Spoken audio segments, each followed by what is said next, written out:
பிடி பிரிவினர்களுக்கு வணக்கம். இந்த வாரம் நிறைய படங்கள், கிட்டத்தட்ட ஒரு 10 படங்கள் வருது. இந்த வாரம் ஹாப்பியா இருக்கு. படம் முடிச்சுட்டு ஒரு செம்ம ஃபீலிங்கோட வந்திருக்கோம். அதுதான் லப்பர் பந்து. தமிழரசன் பச்சைமுத்து தான் டைரக்டர். நெஞ்சுக்கு நீதி படத்தோட டைலாக் எழுதியிருந்தாரு. இப்போ அவருடைய டெபியூ ஃபிலிம் டைரக்ட் பண்ணியிருக்காரு.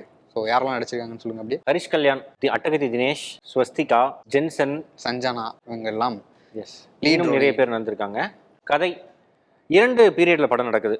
லப்பர் வந்து 13 ரூபா வித்த காலத்திலையும் படம் நடக்குது. லப்பர் வந்து 35 ரூபா வித்த காலத்திலையும் படம் நடக்குது. அப்போ சின்ன வயசுல ஹரிஷ் கல்யாண் ஒரு டோர்னமெண்ட் நடக்குது, அதுல வந்து பிளே பண்ண முடியுமா அப்படிங்கிற ஒரு ஆதங்கத்துல ட்ரை பண்றாரு. அவருக்கு அந்த வாய்ப்புகள் அமையல. திரும்பி அவரே பெருசாரப்பவும் அவர் அந்த டீம்ல சேர்க்க மாட்டேங்கிறாங்க. ஏன்னா அதுக்கு முன்னாடி வந்து சாதி காரணமா இருக்கு. அவர் வந்து ஒடுக்கப்பட்ட இனத்தை சேர்ந்த ஒரு ஆளா இருக்காரு. அதனால வந்து அந்த டீம்ல சேர்த்துக்க மாட்டாங்க. இன்னொரு பக்கம் அட்டகத்தி தினேஷ் ஒரு பிரைம் பிளேயரா இருக்கார். அவர் வந்து கொண்டாடி தீக்கிறாங்க.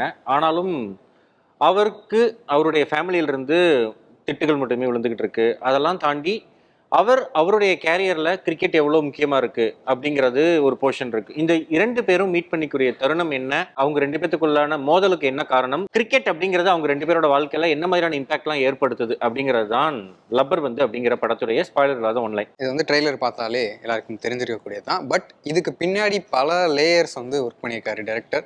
எதர் வந்து சாதியா இருக்கட்டும், இல்லை ஒரு குடும்ப அமைப்புக்குள்ள பெண்கள் வந்து நடத்தப்படுற விதமா இருக்கட்டும், அந்த விளையாட்டை வந்து தன்னோட கெத்து அப்படின்னு சொல்லிட்டு அதை வந்து ஒரு பெருமையா பேசிட்டு இருக்கிறது, அந்த விஷயங்களா இருக்கட்டும், அந்த மாதிரி நிறைய விஷயங்களை டிஸ்கஸ் பண்ணியிருக்காரு. பெர்ஃபார்மன்ஸஸாக சொல்லணும் அப்படின்னா அட்டகத்தி தினேஷ்க்கு இது ஒரு மிகச்சிறந்த ஒரு பெர்ஃபார்மன்ஸ். இந்த வருடம் அவர் ஆல்ரெடி ஜே பேபியில் ஒரு நல்ல பெர்ஃபார்மன்ஸ் கொடுத்துருந்தாலும் இது அதெல்லாத்த விடவே ரொம்பவே ஒரு நல்ல பெர்ஃபார்மன்ஸ். கிட்டத்தட்ட 2 பீரியட்லையுமே அவரோட ரோல் இருக்கு. முதல் பீரியட்ல வந்து ஒரு சின்ன ரோல் அப்படின்னாலும் அந்த போர்ஷனே சிறுசு தான். ஒரு 40 வயது 45 வயசுல ஊர்ல பெருசா வேலைக்கெல்லாம் போனாலும் நமக்குன்னு ஒரு ஆசை இருக்கும். அந்த ஆசை சின்ன வயசுல இருந்து நமக்குள்ளேயே இருந்துட்டே இருக்கும். அவங்க எப்பெல்லாம் நம்மளை கூப்பிடுறாங்களோ, நம்மளை சுத்தி ஒரு 4 பேர் எப்பயுமே இருப்பாங்க. நம்ம உருப்படாம உதவா குறையா போயிருந்தாலும் தலை போயிட்டு வரேன், தலை வரேன், தலை சரிங்க மாஸ்டர், சரிங்க கேப்டன் அப்படின்னு நம்மளை சொல்றதுக்கு ஒரு 3 பேர் இருப்பாங்க. அப்படி இருக்கிற ஒரு சூழல்ல அப்படியான ஒரு நபரா அட்டகத்தி தினேஷ் படம் ஃபுல்லா டிராவல் பண்றாரு. அவ்வளோ நல்லா அதை பிளே பண்ணியிருக்காரு. அவருக்கும் ஜென்சனுக்குமான அந்த போர்ஷன்ஸ் அவ்வளோ லைவ்லியா இருக்கு. எங்கேயுமே இது ஒரு சினிமா அப்படிங்கிற ஃபீலே வரல. ஒரு குடும்ப அமைப்புக்குள்ள இருக்காரு. இவர் ஒரு மேஸ்குலினிட்டி அதிகமா காட்டுறாரு. இவருக்குள்ள இருக்கிற அந்த ஆணாதிக்கம் அதெல்லாம் தாண்டி அந்த பிரிவு இவரை வந்து எவ்வளோ பாதிப்பை ஏற்படுத்துது, அதுக்கு வந்து எப்படிலாம் ஒரு ஃபீல் பண்றாரு அப்படிங்கிறதுல இருந்து ஒரு ஈகோ ஒரு மனுஷன் என்னெல்லாம் செய்யும், ஈகோவை தாண்டி லவ் என்னெல்லாம் செய்யும் அப்படிங்கிறதெல்லாம் அவ்வளோ பெர்ஃபெக்டா பிளே பண்ணியிருக்காரு தினேஷுக்கு அடுத்து வந்து ஸ்வஸ்திகா அவங்க நடிச்சிருந்த விதம் ரொம்ப ரொம்ப இம்பாக்ட்ஃபுல்லாக இருந்தது. இன்ஃபேக்ட் இதில் நிறைய கேரக்டர்ஸ் இருந்தாலும் ஒரு ஆங்கர் மாதிரியான கேரக்டர் அவங்க தான். அவங்க ஹஸ்பண்ட் எப்படி டீல் பண்ணுறாங்க, அந்த குடும்பத்தை எப்படி நடத்துகிறாங்க அப்படிங்கிறதுலாம் வந்து ரொம்ப இன்ட்ரெஸ்டிங்காக இருந்துச்சு. படம் ஃபுல்லாக நிறைய கேரக்டர்ஸ் வந்து ஹியூமர் பண்ணுது, இமோஷனலும் சென்ஸ் பண்ணுது அப்படின்னாலும் இவங்க அதை ஹேண்டில் பண்ணியிருக்க விதம் ரொம்ப இம்பாக்ட்ஃபுல்லாக இருந்தது. அடுத்து முக்கியமான கேரக்டர் ஹரிஷ் கல்யாணோடது. அவர் கிட்டத்தட்ட எனக்கு தெரிஞ்சு இந்த மாதிரியான ஒரு ரோல் அவருக்கு வந்து அமையுது. ஒரு 10 பைசாக்கு பிரயோஜனம் இல்லாட்டி இந்த வரட்டு கௌரவம், இந்த ஈகோ, இதுக்கெல்லாம் உனக்கு எந்த விதத்துலையும் குறைச்சல் இல்லைல்ல அப்படின்னா போடுங்கப்பா ஹரிஷ் கல்யாணத்துக்கு கேஸ்டிங்ல அப்படிங்கிற மாதிரி டெய்லர் மேடா அந்த ரோலுக்குள்ள ஃபிட் ஆயிடுற. அப்படி பார்க்கிங்ல பார்த்துருப்போம் அதே மாதிரியான ஒரு ரோல் தான். என்ன எனக்கு தெரிஞ்சு ஹரிஷ் கல்யாண் அவரோட முதல் படத்துல இருந்ததை விட இப்போ எங்காயிட்டே போறாரு. சின்ன பேர் ரோலா அவருக்கு அமையுது. இந்த படத்துல அவ்வளோ நல்லா பிளே பண்ணியிருக்காரு. அந்த ஈகோ பர்ஸ்ட் ஆகிற சமயமாகட்டும், லவ் அப்படிங்கிறதுக்காக அவர் அதில் வந்து எந்த டச் பாயிண்ட் வரைக்கும் போயிட்டு திரும்பி வர்றார் அப்படிங்கிற போர்ஷன் ஆகட்டும்னு எல்லாமே அவ்வளோ நல்லா பிளே பண்ணியிருக்காரு. 3 ஃபீமேல் கேரக்டர்ஸ்லாம் படத்தில் ரொம்பவே முக்கியமானது. ஒன்று கீதா கைலாசம், இன்னொன்று ஸ்வஸ்திகா, இன்னொன்று சஞ்சனா.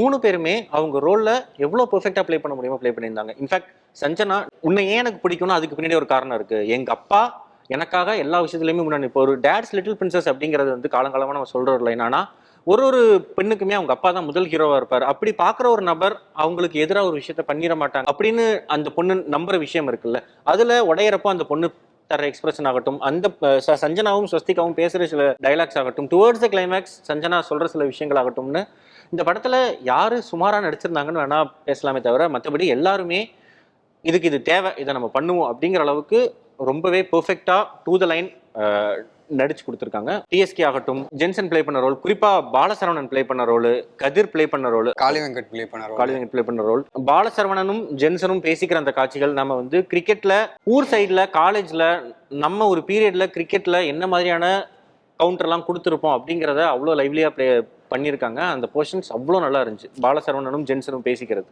அந்த ஆதித்யா கதிர் கொடுக்குற கமெண்ட்ரி கூட அவ்வளோ இன்ட்ரெஸ்டிங்காக பண்ணியிருந்தாங்க. இன்னொரு விஷயம் இதில் வந்து விஜயகாந்தை இன்கார்பரேட் பண்ணுது. நிறைய ரெஃபரன்ஸாக இருக்கட்டும், அவருடைய ஃபோட்டோஸாக இருக்கட்டும், பாடல்களாக இருக்கட்டும், நிறைய அந்த மாதிரி இன்ட்ரெஸ்டிங்காக பண்ணியிருந்தாங்க. ஃப்ரம் த ஃபர்ஸ்ட் சீன்லேருந்து பழைய பாட்டு ரெட்ரோ சாங்ஸை வந்து இதில் அப்ளை பண்ணுறது ரொம்ப இன்ட்ரெஸ்டிங்காக பண்ணியிருந்தாங்க. அதை சும்மா கடமைக்கு பண்ணாமல் அதை ப்ராப்பராக ப்ளேஸ் பண்ண விதம் ரொம்ப இன்ட்ரெஸ்டிங்காக இருக்குது இந்த படத்தை.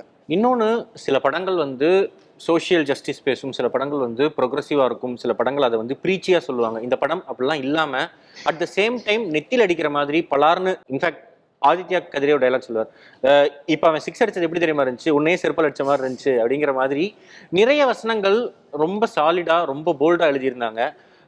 நான் ஒரு ஜாதி வெறி பிடிச்ச ஆளை கூட நான் ஏற்றுக்குவேன், ஆனால் எனக்கும் எஸ்சியில் ஃப்ரெண்ட்ஸ் இருக்காங்க, நீ எல்லாம் என் தம்பி மாறிடா அப்படின்னு சொல்கிறவன் தான் ரொம்ப ஆபத்தானது அப்படிங்கிற வசனத்திலிருந்து படத்தில் கேஸ்ட் ரிலேட்டடாக வர்ற வசனங்கள், அப்ரெஸ்டுக்கு அகேன்ஸ்டாக நடக்கிற கொடுமைகள், அதை வந்து எவ்வளோ சப்டிலாக ப்ளே பண்ண முடியுமோ ப்ளே பண்ணுறது, ஸ்வஸ்திகாவுடைய ஃபேமிலி பேக்ட்ராப்பை எவ்வளோ சப்டிலாக, அவங்க யார், அவங்க என்ன, அவங்க எப்படி வந்து இந்த ஸ்டேஜுக்கு வந்திருக்காங்க அப்படிங்கிறத காட்டுறதாகட்டும், கீதா கைலேஷம் அந்த வீட்டில் போகிறப்போ ஜானகி, கர்ணன் ஜானகி அவங்க ப்ளே பண்ணுற ரோல் ஆகட்டும்னு எல்லாமே படத்தில் எங்கேயுமே ப்ரீச்சியாவோ இல்லை வலிஞ்சு இப்போ நிறைய படங்கள் நம்ம பார்க்க முடியும். இப்போதைக்கு லைம்லைட் இருக்கிறது பெரியார் தான். பெரியார் ஃபோட்டோ தூக்கி ஒன்று சென்டரில் வச்சிருவோம். அம்பேத்கரை பற்றி வேறு எல்லாரும் பேசிக்கிட்டு இருக்காங்களாம். அம்பேத்கரை தூக்கி எல்லா இடத்துலையும் வெப்பம்லாம் வைக்காம இந்த படத்தில் அந்த கேரக்டர் எல்லாமே இருக்குது. அவங்களுக்கான ஒரு கடைப்பேரில் கூட அது வந்து மென்ஷன் ஆகிருக்கும்.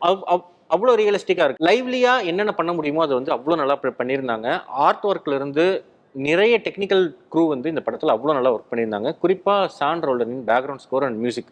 சாண்ட் ரோல்டன் இந்த வருஷம் லவ்வரில் ஆரம்பித்து நிறைய நல்ல ஸ்கோர், இன்ஃபேக்ட் ரகுதாதா கூட ஒரு ரொம்ப நல்ல ஒர்க். ஒரு காமெடி படத்துக்கு எவ்வளோ காமெடியாக பாட முடியும், அதுக்கேற்ற மாதிரியான லிரிக்ஸ், அதுக்கேற்ற மாதிரி டோன்னு நிறைய விஷயங்கள் ஒர்க் பண்ணியிருப்பாங்க. இதில் வந்து குறிப்பாக அந்த டென்ஷன் பில்ட் பண்ணுற சீன்ஸ், இவங்க 2 பேரும் வெடிச்சுக்கிற மாதிரி இருப்பாங்க. எங்கடா எப்போ எவன் வார்த்தை விடுவான் அடிச்சுக்க போறான்னு, அந்த டென்ஷனை பில்ட் பண்றது வந்து அவர் கையில் எடுத்துக்கிட்டாரு. ஹோல் மை இது அப்படின்னு சொல்லிட்டு எடுத்துக்கிட்டாரு. சூப்பரா பண்ணியிருந்தாரும் கூட. இது இல்லாம எனக்கு ரொம்ப பிடிச்ச விஷயம் வந்து இந்த கிரிக்கெட் அப்படிங்கிறத எங்கேயும் ஒரு பெருமையா அதை குளோரிஃபை பண்ற மாதிரி இல்லாம, யாரா அவனுக்கு கிரிக்கெட்டுக்கு போய் அடிச்சிட்டு இருக்கானுங்கன்னு ஒவ்வொரு சீன்லையும் பொலையர்னு அடிச்சது வந்து ப்ராப்பரா ஹேண்டில் பண்ணியிருக்காரு அப்படின்னு சொல்லணும். நமக்கு கிரிக்கெட் போட்டிகள் அப்படின்னாலே வந்து இந்தியா வர்சஸ் பாகிஸ்தான், அப்புறம் வந்து சென்னை 28 மாதிரியான படங்கள்ல, இல்லை போட்டா போட்டின்னு ஒரு படம் வந்துச்சு, இன்ஃபேக்ட் இப்போ ரீசெண்டாக வந்து ப்ளூ ஸ்டார் மாதிரியான படங்கள்ல தான் இந்தியா பாகிஸ்தான்லாம் விட்டுட்டு, ஊர் சைடில் கிரிக்கெட் நிறையா இருக்கியா, ரப்பர் பந்துலேருந்து டென்னிஸ் பந்துலேருந்து ஸ்டம்பர் பால்லேருந்து அத்தனை விஷயங்கள் இருக்குது, கேரட் பால் இருக்குது, அதில் வந்து 1000 கதைகள் இருக்குது, அதை ஏன் மிஸ் பண்ணுறீங்கிறத வந்து அந்த டைரக்ஷனை திருப்பி விட்டது விபி தான். விபிக்கு அப்புறம் அதை வந்து இப்போ போட்டா போட்டியில் நம்ம பார்த்தோம், அதே மாதிரி ப்ளூ ஸ்டாரில் பார்த்தோம். இந்த படம் அதை இன்னுமே ஒரு சப் லெவலுக்கு கொண்டு போகுது. ஒரு 2 டீம் மோதிக்குதுன்னா அந்த டீம் வந்து ஹீரோ சைடு நம்ம நின்றோம், ஓகே இவங்க ஜெயிக்கணும்ப்பா எப்படியாது அப்படின்னு. ஆனால் அதை வச்சுட்டு ஒரு ப்ளே பண்ணியிருந்தார் கிளைமேக்ஸில். அது ரொம்ப ரொம்ப இன்ட்ரெஸ்டிங்காக இருந்துச்சு. அண்ட் இந்த ஹோல் படத்தையும் ஒரு மீனிங்ஃபுல்லாக ஆக்குச்சு அப்படின்னே சொல்லலாம். தினேஷோட சினிமாட்டோகிராஃபி அதுவும் ரொம்ப நல்லா இருந்துச்சு. ஸ்போர்ட்ஸ் சீக்வன்ஸாக இருக்கட்டும், மாண்டேஜ் ஷாட்ஸாக இருக்கட்டும், அந்த மாதிரி எல்லா சீன்ஸையுமே ரொம்ப ஃப்ரெஷ்ஷாக கொடுத்துருந்தாரு. அதை பார்க்க ரொம்ப ப்ளீஸிங்காக இருந்துச்சு. தொடர்ந்து அவர் பண்ணிட்டு இருக்காரு. மகாராஜாவாக இருக்கட்டும், லவ் டுடேவாக இருக்கட்டும், அவரோட ஒர்க் வந்து தனியாக நின்று பேசுது. எடிட்டிங் மதன் அவருடைய ஒர்க்குமே ரொம்ப நல்லா இருந்தது. குறிப்பாக அந்த கிளைமேக்ஸில் வரக்கூடிய அந்த டோர்னமெண்ட், அதில் அவங்க கட் பண்ணியிருந்த விதங்கள் எல்லாமே இன்ட்ரெஸ்டிங்காக இருந்துச்சு. டவுன் சைடுன்னு சொல்லணும் அப்படின்னா, குறிப்பிட்டு சொல்லணுங்கிற அளவுக்கெல்லாம் இந்த படத்தில் பெருசாக எந்த பிரச்சனையும் இல்லை. ஸ்டில் இங்கே ஒரு டீமுக்குள்ளே நம்ம ப்ளே பண்ணணும் அப்படின்னா அதுக்கான வாய்ப்புகள் மறுக்கப்பட்டுட்டே இருக்குது. அப்படிங்கிறப்போ நம்ம சாதிச்சாதான் வந்து இவங்க டீமுக்குள்ளேயே இடம் தர்றாங்க, அதுக்கான ஒரு ஸ்பேஸ் உருவாகணும், அப்போ தான் நமக்கு கிடைக்கிற அந்த ஒரு வாய்ப்பை நம்ம பயன்படுத்திக்கணும் அப்படிங்கிற தருணம் தான் இப்போ வரைக்கும் இருக்குது. அதுதான் யதார்த்தம். அப்படிங்கிறதெல்லாம் தாண்டி அப்போது டீமுக்குள்ளவே சேர்த்துக்க மாட்டேன்னு இருக்கிறவன் என்னைக்கு அவனோட தப்பை ரியலைஸ் பண்ணுவான், அவன் வந்து திருந்தவே மாட்டானா அப்படிங்கிற கேள்வி எழுது. இந்த படத்தில் திருந்துறதுக்குரிய அந்த பாத்தில் தான் போனாலும் அது இன்னுமே போல்டாக சொல்லியிருக்கலாமோ அப்படிங்கிற ஃபீல் மட்டும் எனக்கு இருந்துச்சு. மற்றபடி இந்த ஆண்டின் மிகச்சிறந்த படம் அப்படின்னா அது இப்போது வரைக்கும் வந்திருக்கிற படங்களில் லப்பர் வந்து தான்.